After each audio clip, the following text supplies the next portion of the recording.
अस्सलामुअलैकुम दोस्तों, English with HGM channel के साथ आप लोगों की खिदमत में हाजिर हुआ हूं और आज की हमारी वीडियो है इंग्लिश ग्रामर के सबक के ऊपर। तो आज की हमारी वीडियो अच्छी होने वाली है गाइस। आप लोगों को ये वीडियो आखिर तक देखनी है और जैसे जैसे वीडियो आप लोगों को पसंद आए तो चैनल को सब्सक्राइब करिएगा और वीडियो को लाइक कीजिएगा और शेयर कीजिएगा। तो गाइस स्टार्ट करते हैं बिना कोई बात किए।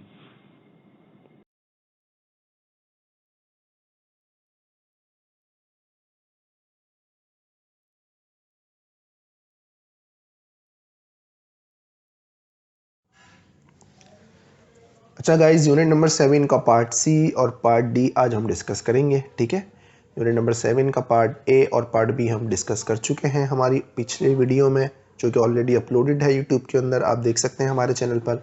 आज हम बात करेंगे पार्ट सी और पार्ट डी की। ठीक है, टाइटल मैंने already guys part A part B में डिस्कस कर चुका था। इसमें भी मैंने लिखा हुआ है याद दिलाने के लिए, how to use do you, जिसके ऊपर हम बात करते हुए आ रहे हैं। ठीक है, डू यू का इस्तेमाल हम कैसे करते हैं। प्रेजेंट सिंपल क्वेश्चंस ये कहलाता है, जिसमें हम डू और डस का इस्तेमाल करते हैं, वो प्रेजेंट सिंपल क्वेश्चंस कहलाते हैं। ठीक है,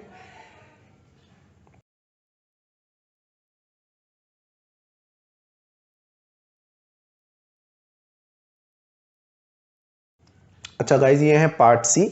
आपको नजर आ रही होगी स्क्रीन के ऊपर स्लाइड, पार्ट सी। ठीक है, अच्छा पार्ट सी के नीचे देखें क्या लिखा हुआ है, रिमेंबर। रिमेंबर का मतलब होता है कोई चीज़ याद रखना। ठीक है, इसकी मीनिंग होती है याद रखना। अभी आपको एक टेबल नज़र आ रहा होगा, इसमें भी देखें लिखा हुआ है रिमेंबर। रिमेंबर का मतलब है कोई चीज़ याद रखना। अब हमें क्या चीज़ याद रखनी है ताकि हमसे गलती ना हो, लिखने में भी, स्पीकिंग में भी, रीडिंग में भी, और कोई भी चीज़ के अंदर हमसे इंग्लिश के अंदर गलती ना हो। हमें क्या चीज़ याद रखनी है?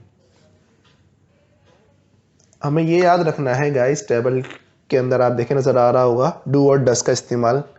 दो सेंटेंस लिखे हुए हैं और कैसे हमें करना है, मतलब किसके साथ हमें इस्तेमाल करना है। ये बात मैं ऑलरेडी गाइस पार्ट ए में डिस्कस कर चुका हूँ, बता चुका हूँ, लेकिन इस दफ़ा पार्ट सी में वापस रिमेंबर है, याद रखना है हमें, याद दहानी एक कि डू डस हमें किसके साथ इस्तेमाल करना है। सब्जेक्ट प्रोनाउन ऑलरेडी इसमें लिखे हुए हैं गाइस टेबल के अंदर।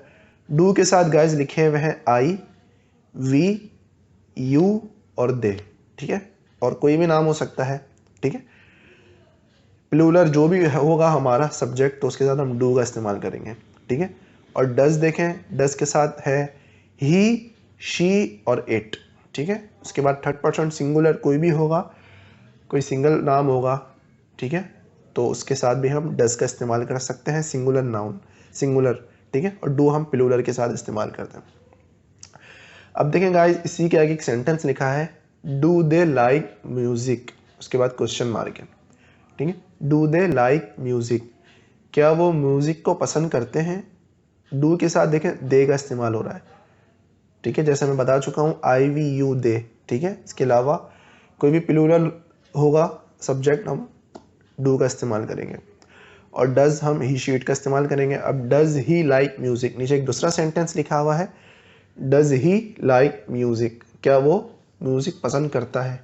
ही जो है हम लड़के के लिए इस्तेमाल करते हैं और शी हम लड़की के लिए इस्तेमाल करते हैं। ठीक है, तो देखें सेम सेंटेंस है, खाली हमारा प्रोनाउन चेंज हुआ है, सब्जेक्ट प्रोनाउन, और डू और डस चेंज हुआ है एज पर सब्जेक्ट प्रोनाउन। ठीक है, डू के साथ दे है, ठीक है, और डस के साथ ही है। डस के साथ शी भी हो सकता है, डस के साथ इट भी हो सकता है। ठीक है, इसी तरह डू के साथ आई इस्तेमाल कर सकते हैं, वी इस्तेमाल कर सकते हैं, यू इस्तेमाल कर सकते हैं।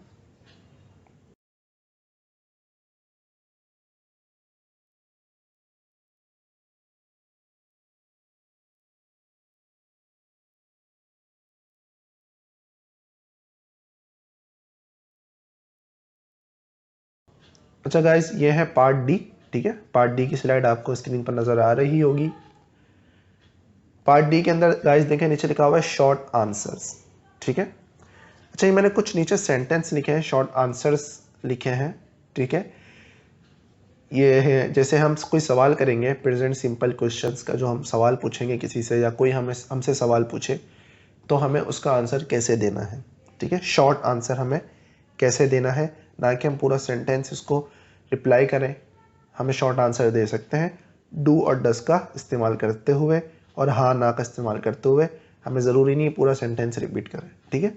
तो गाइस देखते हैं, टेबल आपको ऑलरेडी नज़र आ रहा है गाइस। टेबल के अंदर मैंने कुछ चीज़ें जो इंपॉर्टेंट हैं वो टॉपिक्स रिलेटेड येलो की हुई है, ठीक है।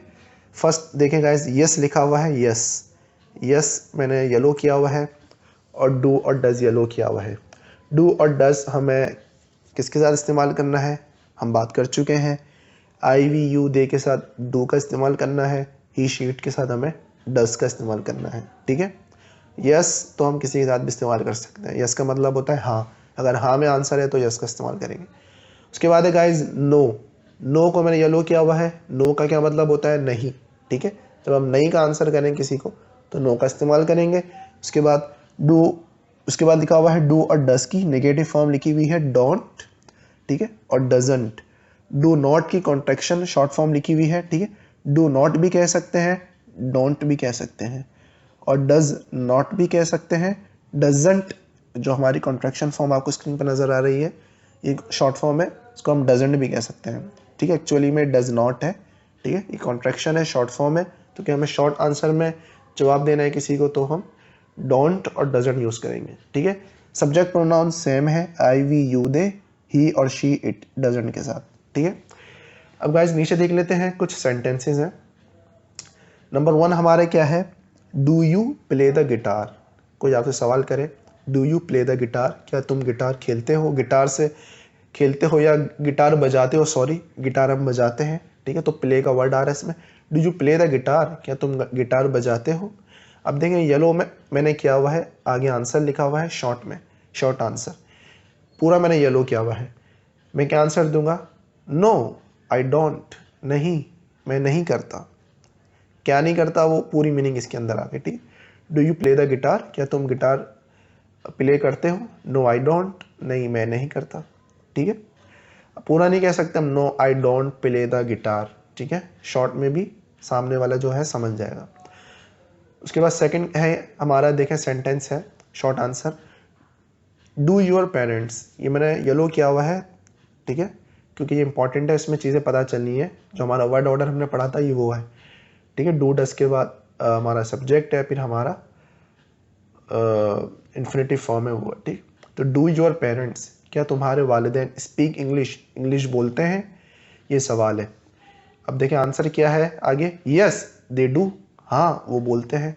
दे जो है पेरेंट्स के लिए इस्तेमाल हो रहा है, ठीक है, वो प्लूरल है, वो पेरेंट्स मतलब अम्मी और अब्बू दोनों है, ठीक है, मदर एंड फादर, तो इसलिए दे का इस्तेमाल होगा, ठीक है। अगर खाली फादर हो बात हो, हम सिर्फ कहते do your parents speak English, तो ये यस दे डू, ठीक है, पेरेंट्स के लिए इस्तेमाल हो रहा है। अगर हम सिर्फ बोलते डज ही स्पीक इंग्लिश, ठीक है, अब ही की बात होगी या शी की बात होगी या इट की बात होगी या थर्ड पर्सन सिंगुलर कोई भी होगा, तो हम डज का इस्तेमाल कर लेंगे, ठीक है। डज के साथ हमारा सब्जेक्ट प्रोनाउन चेंज हो जाएगा, तो डज ही हो जाएगा। जैसे मैं बोलूँ वो इंग्लिश बोलता है, डज ही स्पीक इंग्लिश, तो फिर इसका आंसर क्या होगा, यस ही डज। और लड़की की बात करें, डज शी स्पीक इंग्लिश, क्या वो इंग्लिश बोलती है, तो इसका आंसर हो जाएगा यस शी डज। इसी तरह इसका आंसर है यस दे डू, वो इंग्लिश बोलते हैं। थर्ड क्या है हमारा, डज जेम्स वर्क हार्ड। देखिए इसमें जेम्स आ रहा है, जेम्स लड़के का नाम है, तो थर्ड पर्सन सिंगुलर है, एक बंदे की बात हो रही है, तो डज लग गया, ठीक है। डज जेम्स वर्क हार्ड, क्या जेम्स हार्ड वर्क करता है, मतलब मुश्किल काम करता है। इसका आंसर क्या है, यस हाँ ही डज, वो करता है, ठीक है। हम पूरा नहीं बोल सकते yes he does work hard, ज़रूरी नहीं है, ठीक है, क्योंकि जिसने सवाल किया है वो शॉर्ट में भी आंसर समझ जाएगा, मीनिंग उसका यही जाएगा, ठीक है।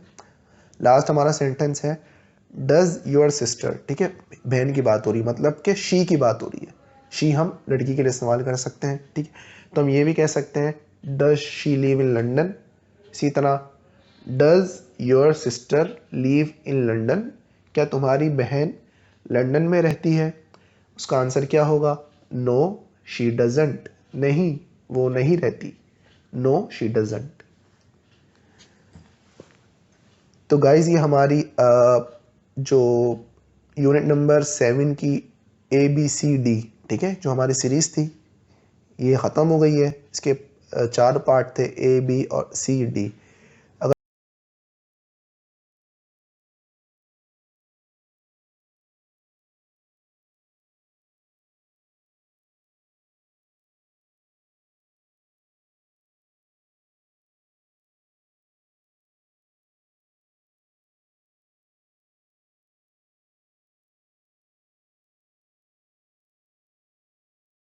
अगर आप लोगों को गाइस ये सीरीज़ पसंद आई है तो इसको शेयर करें, वीडियोस को, चैनल को सब्सक्राइब करें, लाइक करें, कमेंट्स करके मुझे बताएं। मिलते हैं गाइस इंशाल्लाह अच्छी वीडियो में। जब तक कि मुझे इजाज़त दीजिए, अल्लाह हाफ़िज़।